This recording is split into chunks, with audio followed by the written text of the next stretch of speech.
Hello, everyone. Welcome to another live blog edition of Mic'd Up Sports on our YouTube channel. So, here's some thoughts, plans that I wanted to share with you after I had a few days to mull it over and figure out what I wanted to say, figure out our plans moving forward.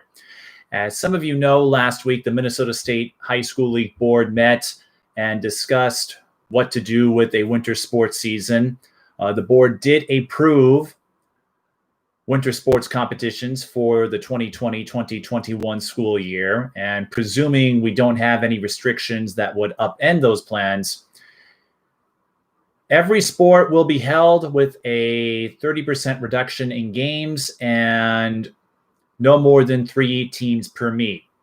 Well, what does that mean? Well, for basketball, hockey, and wrestling, it means there won't be any invitational tournaments this year. As you know, girls basketball often starts with kickoff events like the St. Thomas tip-off, the Pat Patterson Thanksgiving tip-off at Hamline University. Both have become big events over the last few years.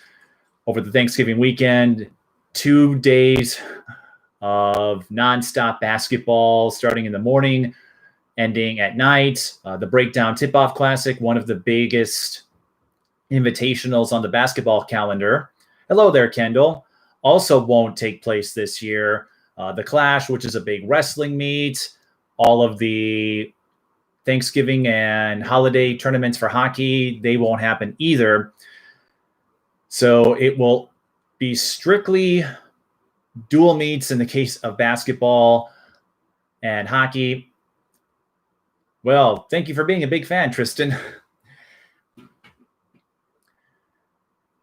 And with the reduction in number of games, basketball teams will go from 26 to 18 games, and hockey will also see a similar drop-off, so not as many opportunities. And who knows what the postseason will look like, because in that same meeting last Thursday, the High School League Board voted down a proposal to hold state tournaments. So for every fall sports athlete, the section tournament will be the end of the season. There will be no state championships in any fall sport, and that includes football and volleyball, which are starting now. Some games have already taken place. Volleyball will start this week. Some football games have already occurred, but there won't be a state champion. So we're going to have to wait until at least the winter to have another state tournament.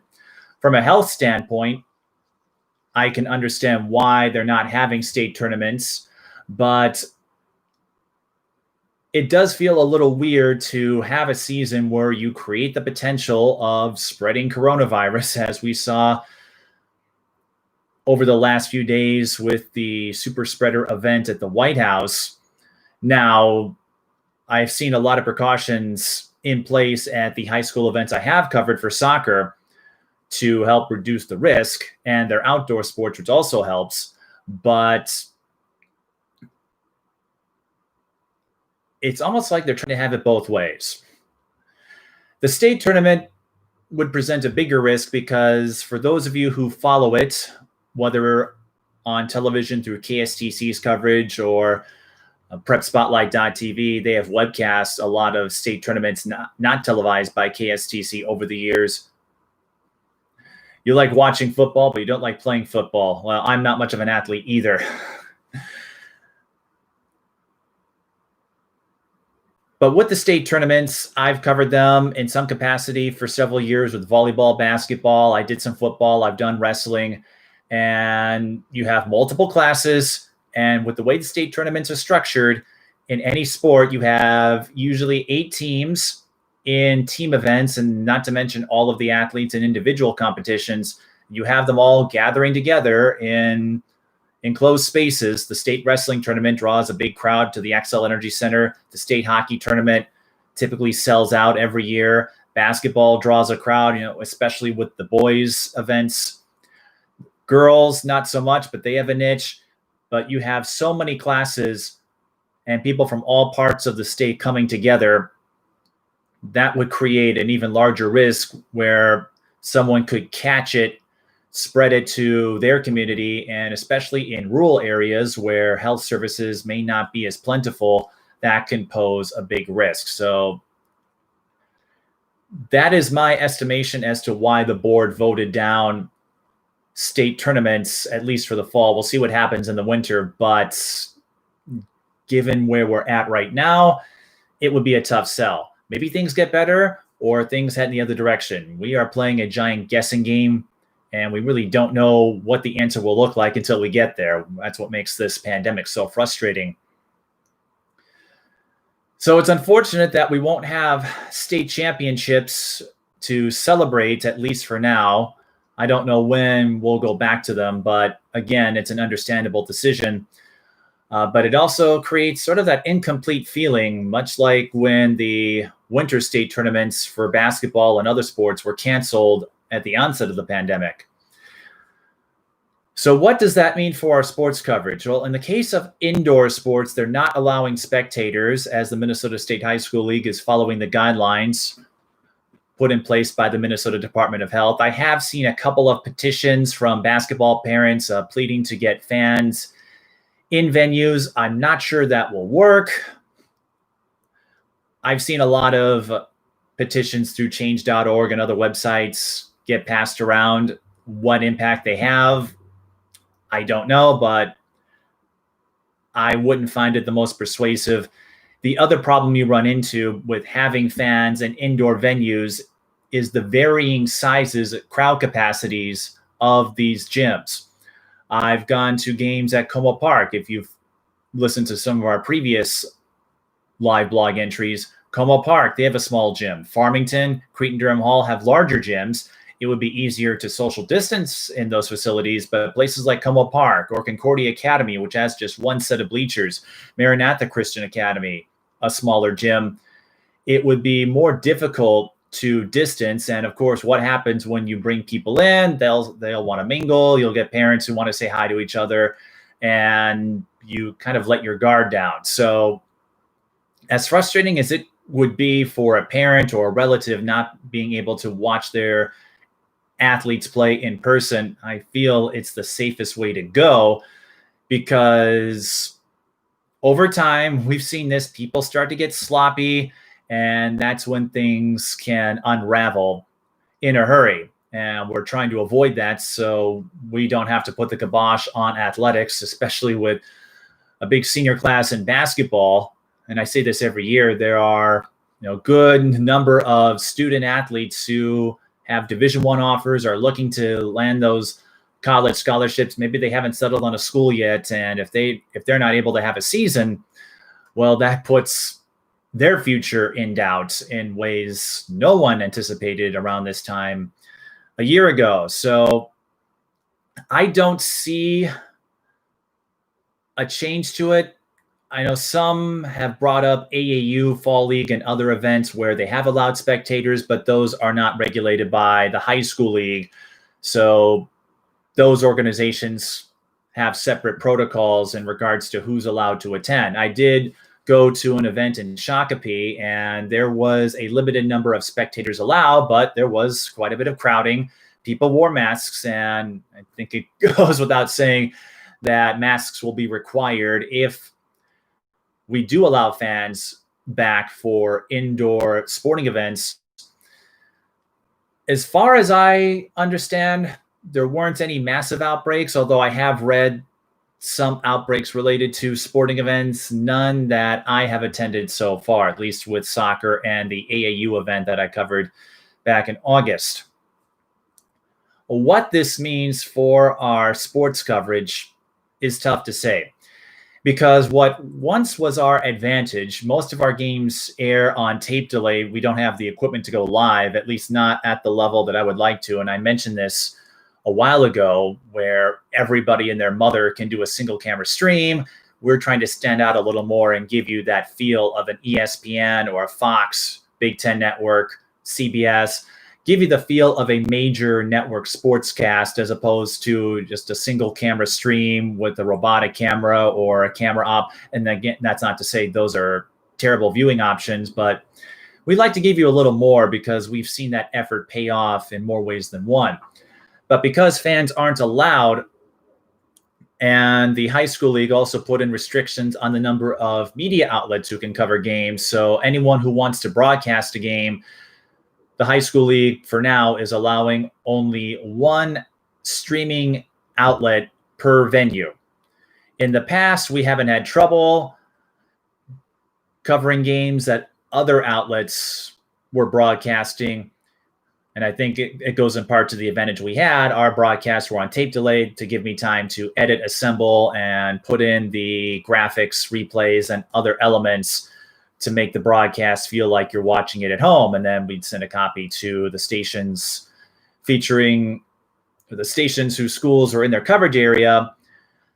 But we weren't competing with any live streams with PrepSpotlight.tv, or in the case of Lakeville and Shakopee, who went in-house, we're not competing with them. So we never had an issue getting clearance to attend these sporting events. But now, since fans can't attend and since only one media entity can broadcast at a venue, at least until restrictions are lifted,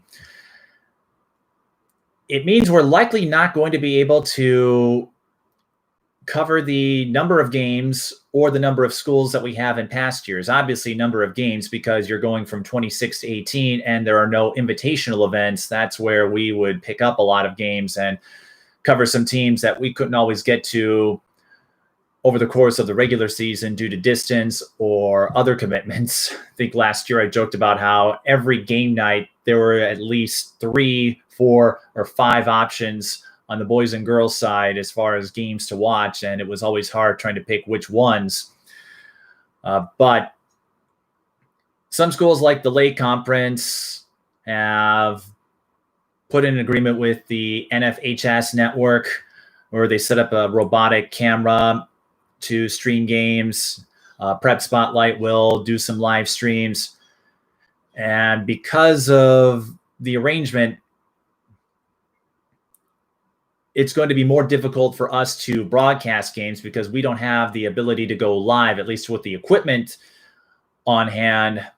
That doesn't mean we won't be able to cover games. I have been in contact with coaches, parents, and a few ADs about schedules. So we'll see what shakes out as far as what schools we're able to cover. But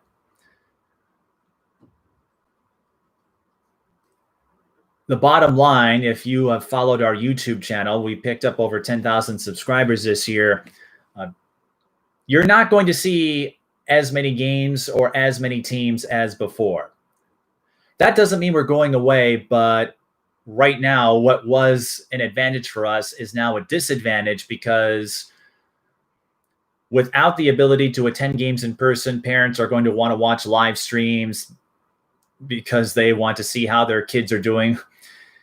And on a tangent, which I find amusing, one of my coaching friends, and I can't disagree with her, has noted that some athletes may end up having the best season of their careers because they won't have overzealous parents or relatives watching over them, yelling at officials or coaches, or trying to create a power grab, as we have seen.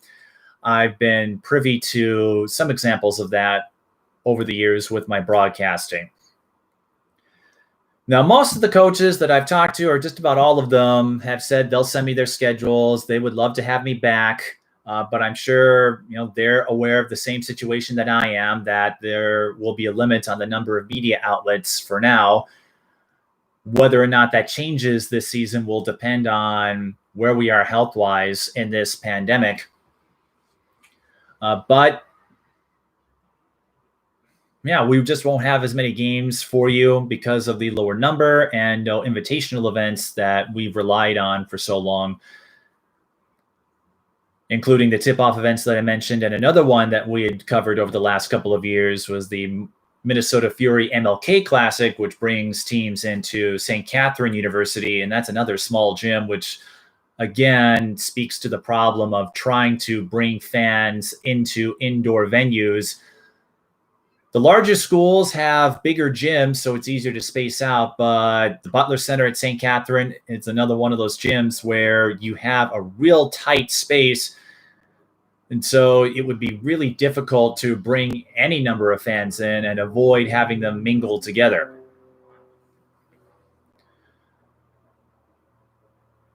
So we'll keep you posted through our Patreon page if we are able to broadcast any basketball games. And I will be doing some broadcasts with Valley Access channels, perhaps SEC. We'll see how that shakes out. It's going to be really interesting for us to call a game without any fans indoors. But we're really at the mercy of what schools decide to do as far as broadcasting games. I don't have the means to go live, at least at this time, or at least do so and recreate the production value that you have seen with our sports broadcasts, especially basketball. Now, as I noted at the start of this live blog, football and volleyball are starting up. Some football games have already taken place this week, and similar to basketball, we're again at the mercy of schools with volleyball coverage options as well. With no fans allowed indoors, that's going to put an onus on live streaming.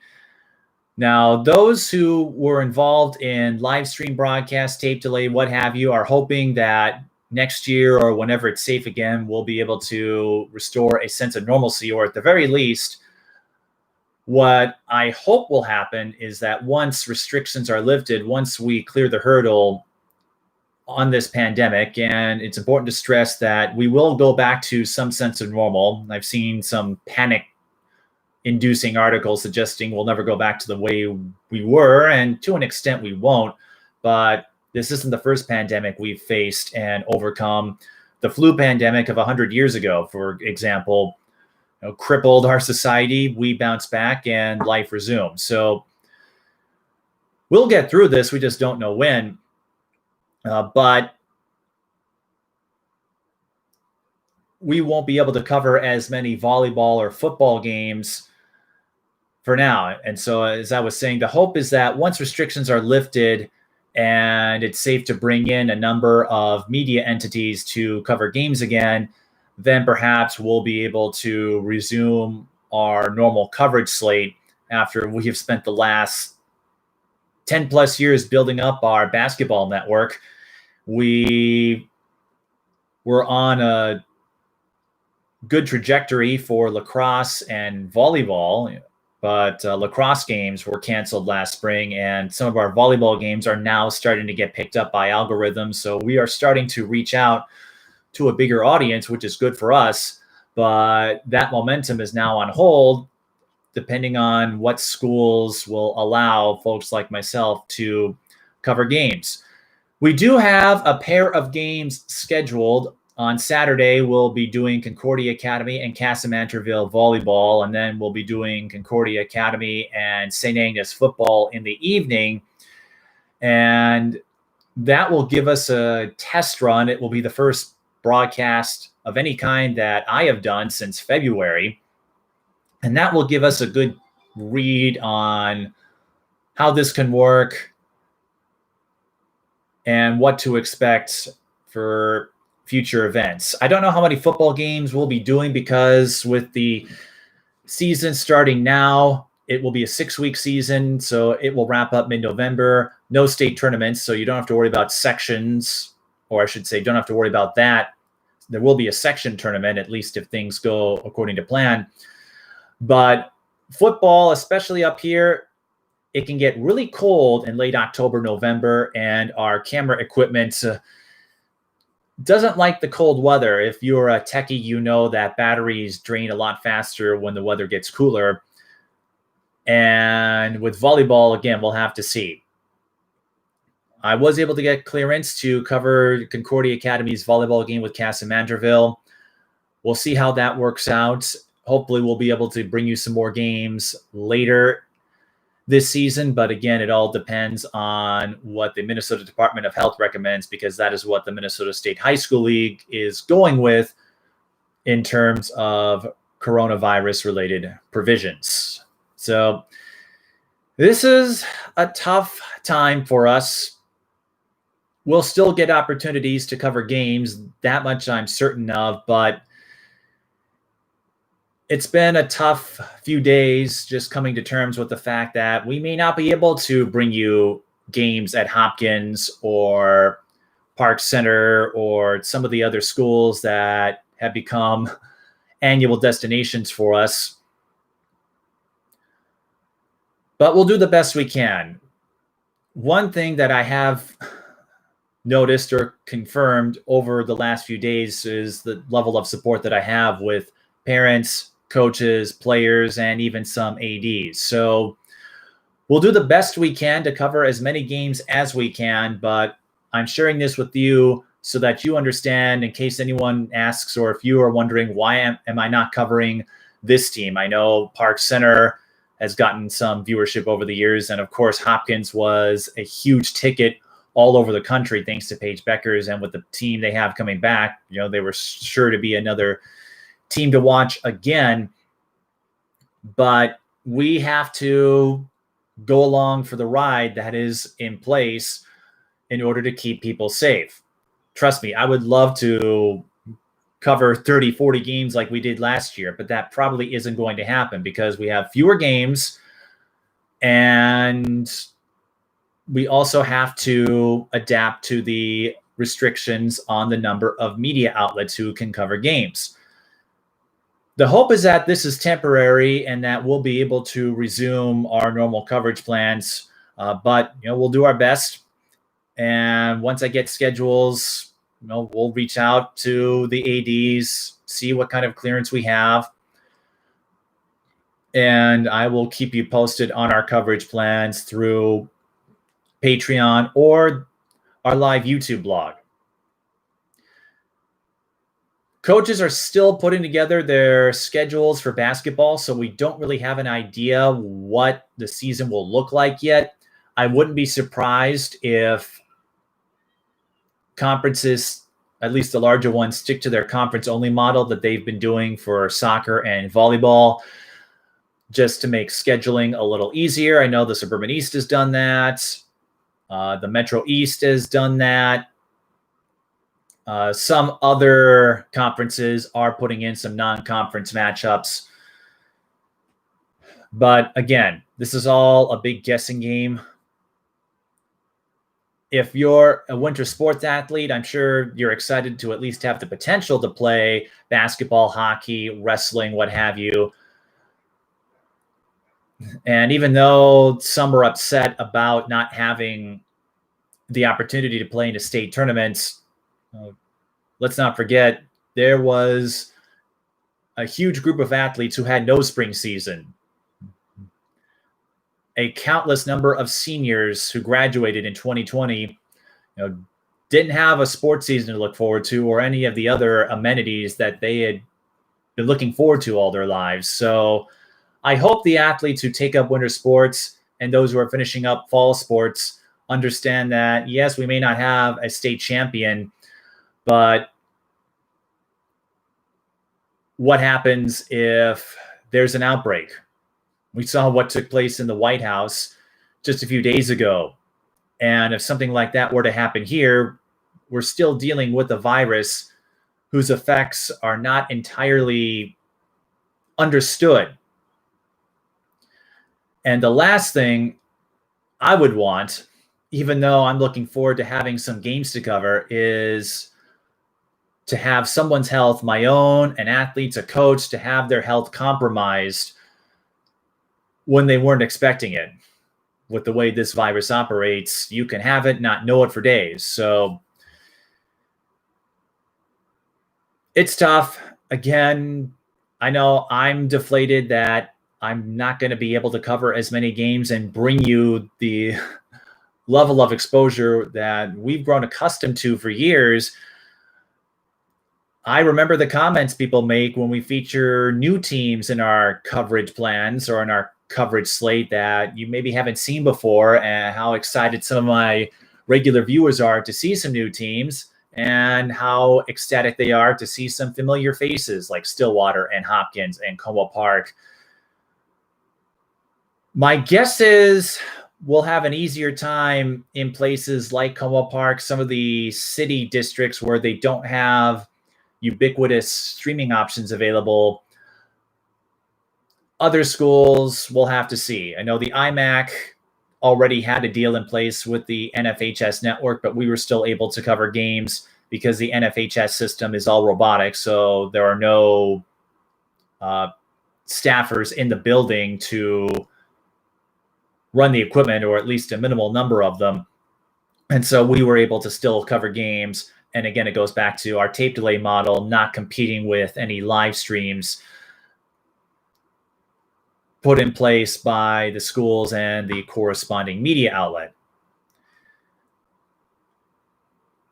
So we'll do the best we can. It's all a guessing game.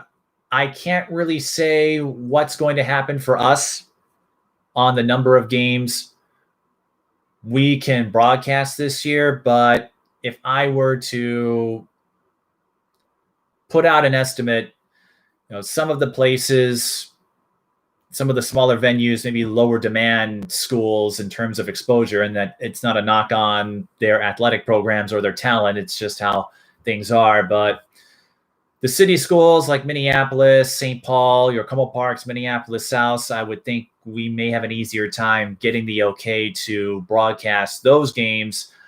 Beyond that, when you go to the inner ring and even some of the outer ring suburbs, we might have a more difficult time this year. And we'll have to see. As far as travel goes, we've gone up to Becker every year to cover a game. And through my highlight reel work, I have some connections up in Princeton. And so those might be options as far as covering games. Again, I will be in contact with coaches, ADs to see what they want to do, and whatever they decide as far as who they allow in, we will respect that, because we are all facing an uncertain time, especially for those of us who work in sports. We depend on these games to get our reps in my case, to network, reach out, and forge new connections with parents, schools, and new clients. Speaking of clients, that is one thing we'll continue to do for parents and anyone else, coaches who are interested. We did 20 highlight reels in the spring and summer for athletes who are looking for either a keepsake, a memento, or were looking to send their best workout to college scouts in hopes of getting that scholarship. And that is a service we will continue to provide, whatever the coverage plan looks like. So even if we can't televise games like we used to, we still can assemble highlight reels, get the word out about athletes. We'll still do the Mic'd Up Sports podcast. So we may do more interviews in lieu of game coverage. And I did pick up a new job with JR All-Star as a writer. So I'll be doing some film evaluations, some game tape evaluations, and we'll see how that unfolds. I just started this week, but if things work out, maybe that opens the door to more interview or other feature story opportunities. So we'll still be involved. We'll still get out there. We'll find ways to provide our audience with content to keep them informed, even though our podcasts don't draw as much as our game coverage does. I hope you understand that may be our best option to keep our coverage fresh and relevant if we're not able to cover as many games as we have in the past. We'll see what happens, of course, because all it could take is a spike to put the kibosh on all of this. Hopefully, the restart of winter sports will go smoothly. I know we've had a lot of summer and fall league competitions, and the hope is that next year or at some point, we really don't know when this will end, and that really hasn't changed since the onset of this pandemic 6 or 7 months ago. But the hope is that all of this is temporary, and that when it's safe to gather again, when it's safe to bring people indoors, we'll be able to visit the number of schools we had done business with in the past. And there were some new schools that I was looking forward to visiting. this upcoming season. That's one of the problems you run into. The longer you do this, the more parents, coaches, and players notice who you are, and then they start asking you, are you going to cover this conference? Are you going to cover this school? And I don't know how we do it, but we find a way. And we'll find a way again. We don't know when that will be, but I've said this before, I'll say this again. This phase is temporary as we try to ride this out. And hopefully next year we'll have a better sense of normal, or at least a closer sense of it. And then I can go back and welcome you from all of the gyms that I've grown accustomed to. I enjoy all the gyms and the communities that I've had a chance to meet over the years. We'll go back to that. I don't know when, but to reiterate, we will make an attempt. We'll see how things go this Saturday, October 10th. We're going to have a doubleheader of sorts with Concordia Academy, Casa Manderville volleyball in the daytime, and then Concordia Academy, St. Agnes football in the evening. If that works out, maybe we'll be able to squeeze in some additional dates for the fall. We'll see what happens with the winter. The state tournament plans, they won't be discussed until the next high school league board meeting on December 1st. So we'll have to wait until then to see if there will be a winter state tournament. But based on what the board decided in the most recent meeting to not have fall tournaments, I'd have a difficult time believing that they would host state tournaments in the winter. Now, the fall season, a little strange because you had some sports start in their regular window, but now you have football and volleyball starting now. And logistically speaking, it would be really difficult to get the facilities they would need to host an event. And again, it goes back to large gatherings presenting an elevated risk of an outbreak. And what took place in the White House last week is just a reminder of what happens when you're not careful. So my estimate, my best guess is that we won't have winter state tournaments, but I could be wrong. It is not my decision to make, but we'll go along with it as best we can. As someone asked me, even though I'm not sure hosting all these sporting events is the best of ideas, this is the hand we've been dealt. We'll play it as best we can and hope that we can do so without any hiccups that will make folks bristle, cringe, or cry foul if health is compromised, because we certainly want to keep as many people safe as we can. So stay tuned to our YouTube channel or our Patreon page, patreon.com/TSB television, for updates on our winter sports coverage plans. Again, I've been in contact with coaches, parents, some ADs.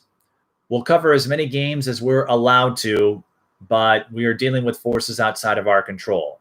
Hopefully when this pandemic subsides to the point where spectators are allowed, maybe that leads to a lifting of restrictions where multiple media outlets can return and cover games like we had before.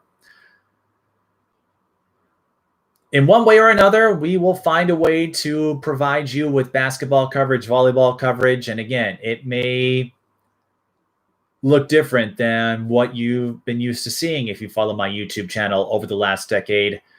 But remember, if you don't see the level of game coverage you're used to, hopefully it will be temporary. And then in future seasons, we'll be able to come back and provide more opportunities to get athletes out there to our audience, to college scouts, to professional scouts, who knows? A lot of the players that I've covered over the years have become internet sensations. And whenever it is safe to go back to normal, we'll have to see what the plans are with the live stream outlets and schools, whether they continue with the paywall model or if they go back to free coverage. I know for us, we haven't had problems covering games because we don't go live, so we don't compete with other live stream entities as far as viewership. That allows us to get clearance to games we may not otherwise have, but things can change. hopefully we can change with it. So I want to thank all of you for watching this live stream entry on the state of our sports coverage. We'll try to bring you as many winter sporting events as we can. We'll see what happens next spring, but we're still dealing with a multitude of uncertainties at a level we haven't been accustomed to, at least in our lifetime. Thanks for watching. We'll see you next time.